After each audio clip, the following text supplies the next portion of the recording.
Commissioner గారు బాధ్యత వహించాల్సినటువంటి అవసరం ఉన్నది. వికేరియస్ లయబిలిటీ కింద బడంగపేట్ మున్సిపల్ కమిషనర్ మీద కేసు నమోదు చేయాలని చెప్పి విశ్వ హిందూ పరిషత్ వాళ్ళు పోలీస్ స్టేషన్లో కంప్లైంట్ ఇవ్వడం జరిగింది. ఈరోజు 3వ తారీఖు కంప్లైంట్ ఇస్తే ఈ రోజు కూడా ఇంకా కంప్లైంట్ రిజిస్టర్ కానటువంటి పరిస్థితిలో ఈరోజు మేము అడ్వకేట్స్ అందరం కూడా వచ్చి ఈరోజు మీర్పేట్ పోలీస్ స్టేషన్లో అడగడం జరిగింది. అడిగినప్పటికీ కూడా ఈరోజు సర్కిల్ ఇన్స్పెక్టర్ గారు ఇక్కడ లేరు, వేరే విట్నెస్ కోసమని వేరే ప్రదేశానికి వెళ్ళినారు అనేటువంటి దాంతో మాకు చెప్పి పంపించడం జరుగుతున్నది. మేము తప్పకుండా కొత్త చట్టంలో బిఎన్ఎస్ఎస్ భారతీయ నాగరిక సురక్ష సంహిత కింద సెక్షన్ 30 కింద మేము తప్పకుండా ఈ యొక్క అఫెన్స్ను తీవ్రంగా పరిగణిస్తూ దీన్ని మేము పై అధికారుల దృష్టికి తీసుకుపోయి కంప్లైంట్ ఇస్తాము.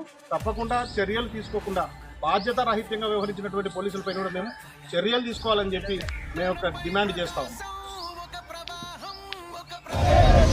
ఇవాళ చాలా మంది తగలబెట్టి